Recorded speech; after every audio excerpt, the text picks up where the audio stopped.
Ever since ancient times, human beings have looked to philosophy for the secret of happiness. But few philosophers have come up with more suggestive or more relevant answers than one born on the Greek island of Samos, off the coast of modern Turkey, 341 years before the birth of Christ. His name was Epicurus. Very little about him has survived. All of his books have been lost across the centuries, leaving his philosophy of happiness to be reconstructed from just a few fragments. Epicurus believed that we could all find a way to be happy. The problem was, quite simply, that we were looking in the wrong place.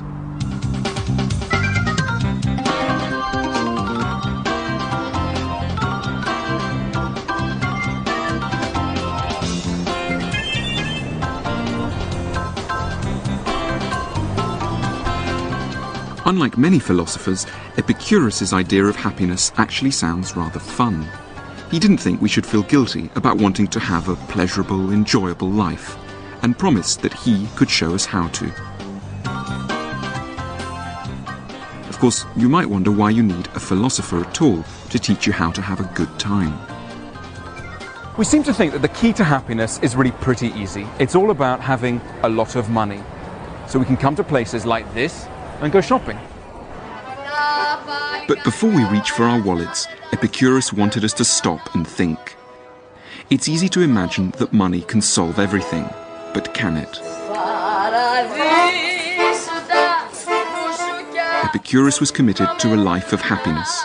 He liked sex, laughter, and beauty, but crucially spent his time pointing out that happiness is in fact rather a tricky issue. And a philosopher might help you to find it more easily than a credit card ever could. That Epicurus was in favour of pleasure at all shocked many of his ancient Greek contemporaries. His philosophy became synonymous with a lotus-eating lifestyle. To this day, people who love luxurious eating and drinking can sometimes be described as Epicurean. In fact, that's a complete misunderstanding.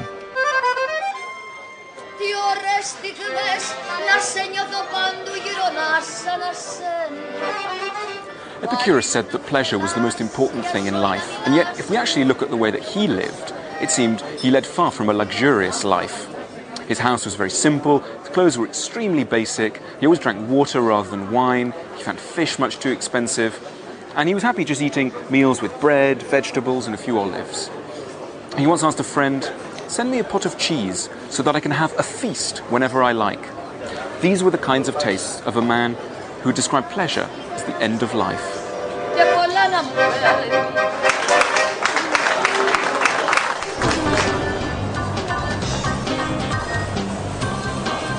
At the heart of Epicurus's philosophy is a simple thought, that we aren't very good at knowing what will make us happy. Though we may feel powerfully drawn towards material things and be convinced that they are what we require to be happy, we're often wrong. What we want is not always what we need, and nothing shows that up more starkly than our impulse to go shopping. I like shopping. Most weeks it's just a couple of bags up to, I don't know, sometimes like 10, 12 bags, something else. I like designer names. Dolce & Gabbana stuff, Louise clothes, DKNY, and I love Gucci clothes as well. Stephen Perry is a hairdresser from Liverpool who spends all his spare time shopping. I suppose like I could resist, but usually I don't. Usually it's just like go in and shop anyway. Although when I go out buying all this stuff, it makes me happy. At the end of the month when the credit card and the store card bills and the loan repayments come out and stuff like that, then that doesn't make me happy because I see how much is going out every month on debt. Nothing too dressy. Sports watch do, tag out. Yeah, the one with the square face behind. How many watches have you got? This one? Not really that many, it's probably about 10. You've only got 10 watches? Only 10. I've only got one. What's the one you're wearing now? Wearing a spoon watch at the minute. Because I like this just for That's nice. general everyday. Yeah. Because it's only like £99, so it's... That's nice. Stephen often gets into debt, and I couldn't help wondering if his desire to go shopping might be a bit out of control. Everyday watch. What's the fancy watch? the £1,000 tag watch. Oh my God, that's amazing. So what's the craziest thing you've bought in terms of like bad impulse buying? Pair of shorts. From where? From a shopping mall in Liverpool. These are them actually. They didn't have my size, so I thought, right, these will fit me. But you put them on and they just tend to look like truly horrendous. Like cycling shorts sort of thing. How much did they cost? God, I think they were about £50, 50, 60 quid, something like that. They were never taken back. The same as these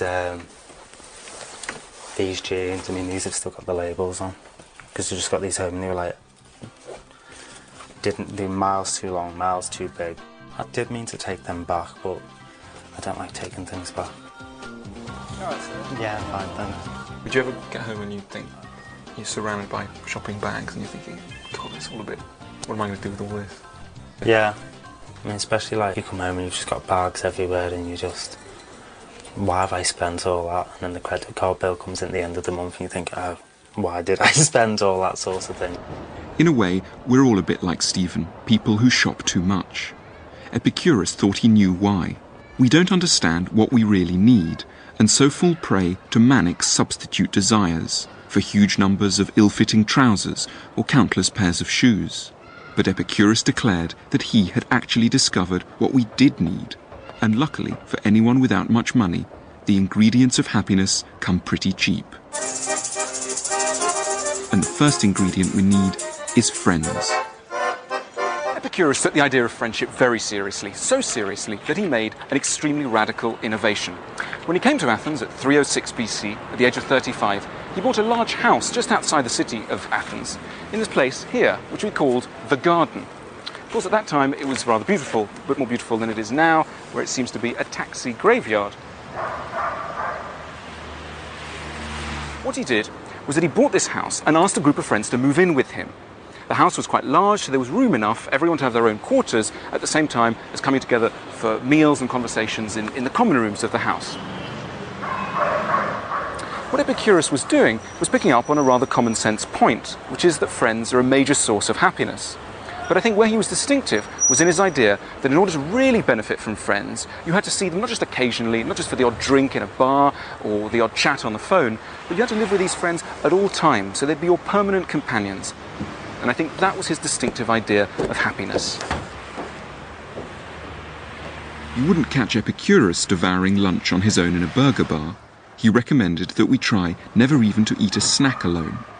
Before you eat or drink anything, he said, consider carefully who you eat or drink with, rather than what you eat or drink. For feeding without a friend is the life of a lion or a wolf.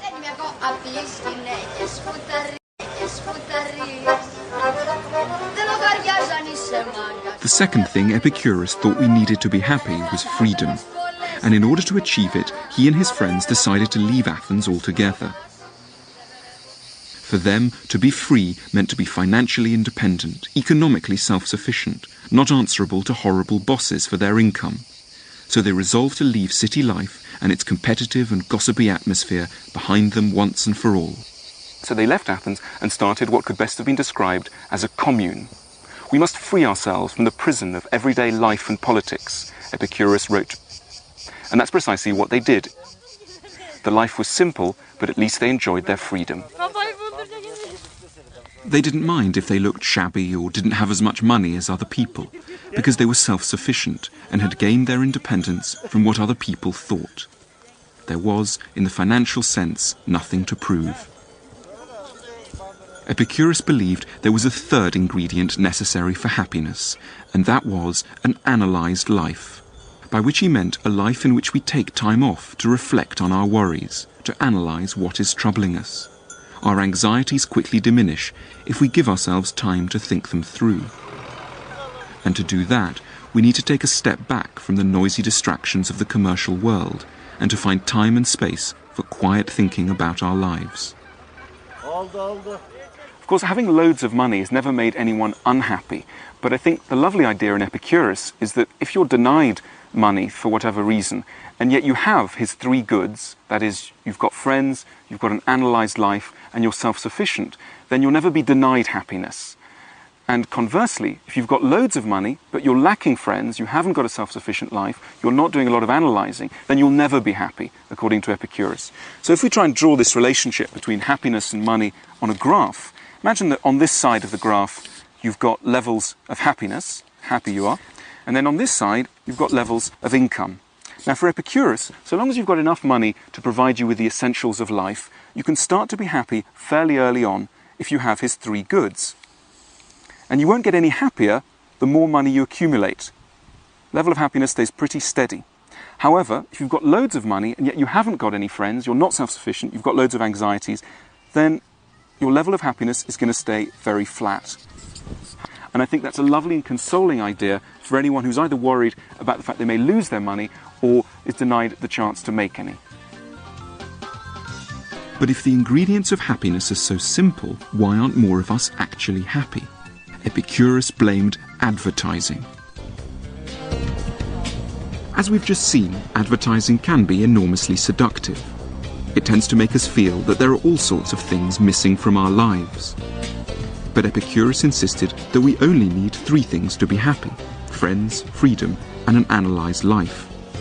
If he's right, why then do we want to shop so much? Epicurus's answer would be that the commercial world slyly associates the things it wants to sell us with the things it knows that we need. So, for example, this might persuade us to buy Bacardi, but only by blurring the fact that it's really the friends we're looking for. This one tries to sell us perfume by naming it after the thing we're all really after: freedom.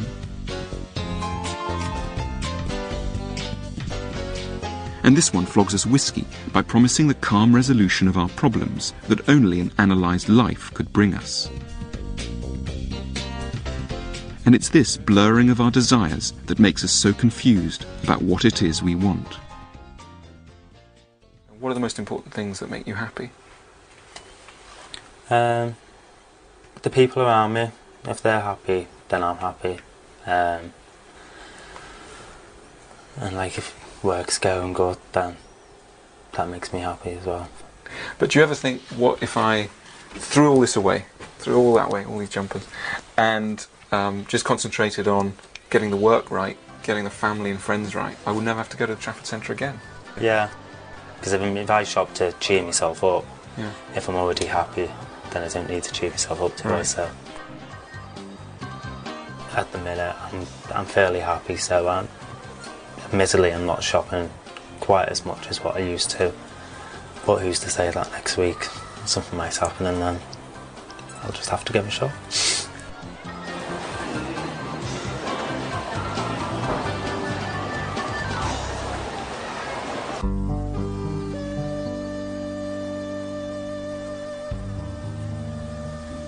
Epicurus may have lived more than 2,000 years ago, but he would have understood the pressures that make people like Stephen shop so much, and he had a bold and practical solution to counter them. The place to find it is here, in a dusty and remote corner of southwestern Turkey. That Epicurus should still speak to us at all is something of a miracle, as every one of the 300 books he wrote has been lost. But his philosophy developed into a kind of creed, almost like a religion, and remained popular for some 400 years. Epicurean communities were founded in places like this all across the ancient world, and it's largely thanks to them that fragments of what Epicurus wrote have survived.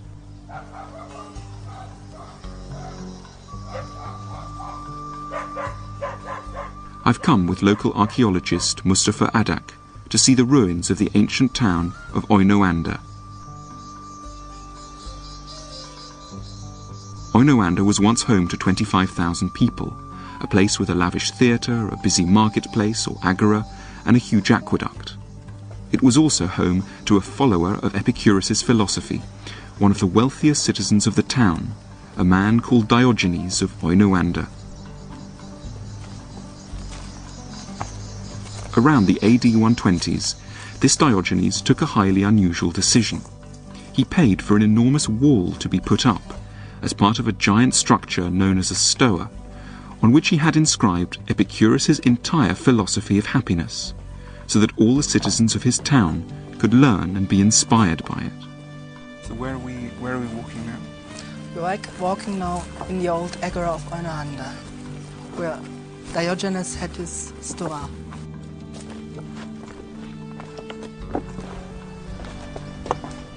What we're seeing now is there's these bits of the wall. The stoa was broken up by earthquake, most probably, and there are more than 200 fragments of the inscription.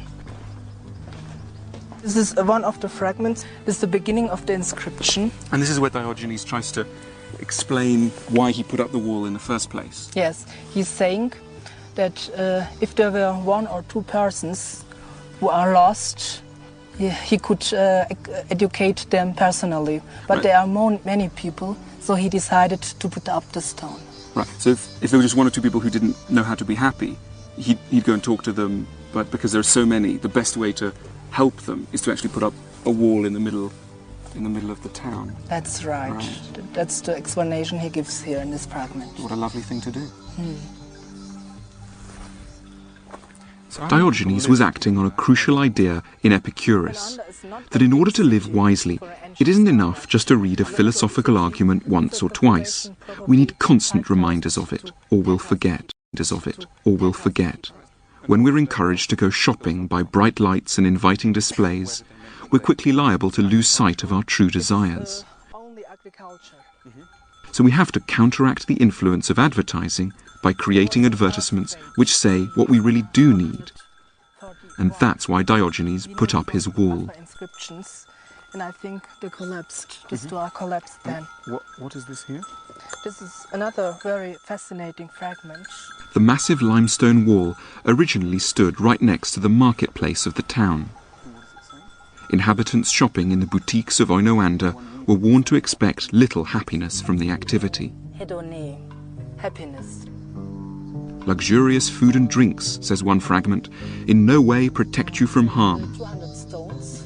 They are spread around. Wealth beyond what is natural is no more use than an overflowing container. Most of the inscriptions. Real value is generated not by theatres and baths and perfumes and ointments, but by philosophy. The doctrines of Epicurus. The wall may have crumbled into ruin, but movingly, the ideas inscribed on it retain their life and their relevance.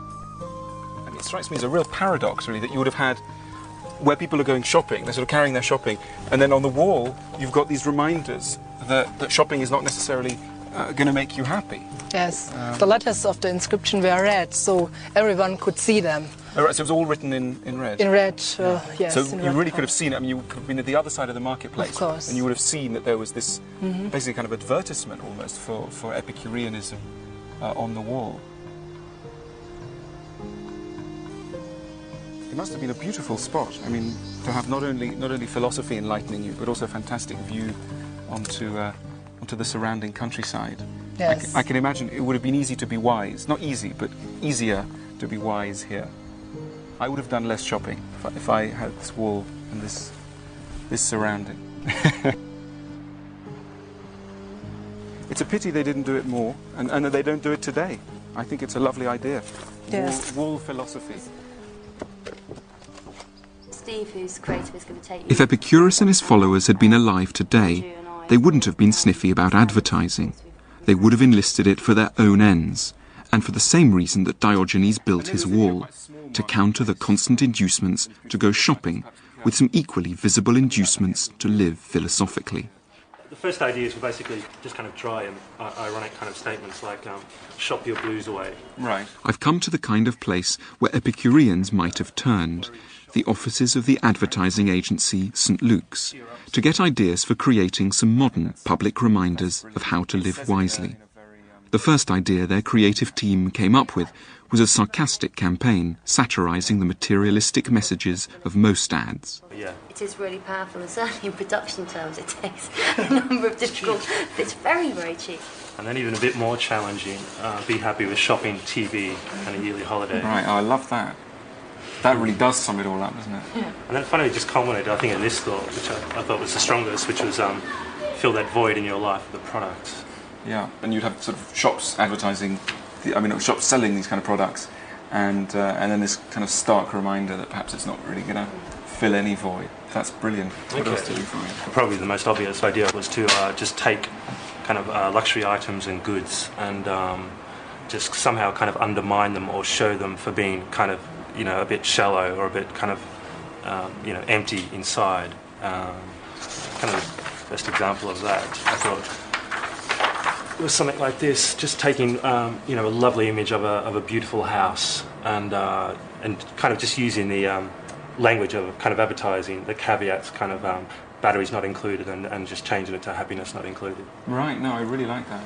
I mean, in a way that says it all, doesn't it? It says, because it keeps that subtlety of Epicureanism, which is, you could be happy in a house like that, but it's not included. Yeah. And I think that's the subtlety. It's not saying you won't be happy in that, which would be sort of Marxism. Yeah. It's just saying it's not included, so you better watch out before you spend all your energies trying to get this house.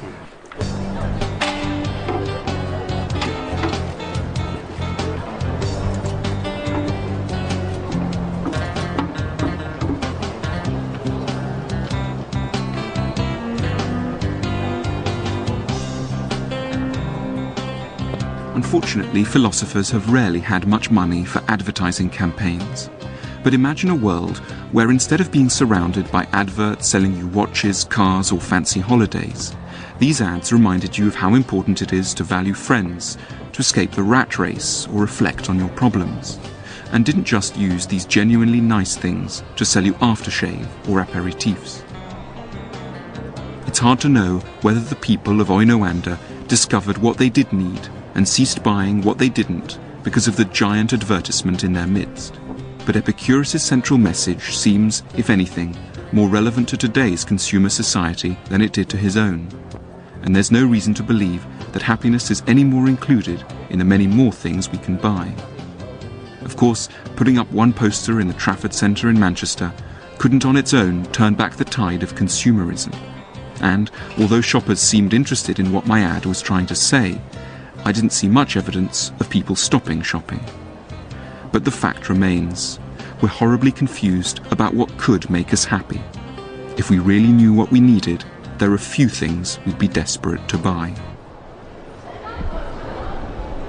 Epicurus makes us think very carefully about the merits of our own society. Of course, these societies are enormously wealthy. We can buy almost anything we want in a place like this, full of colourful shops selling wonderfully well-produced goods.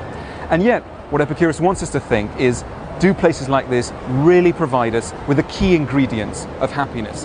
And he thought, and I think he was right, that they don't. Happiness may be difficult to attain, Epicurus admitted that, but he insisted that the obstacles are not primarily financial.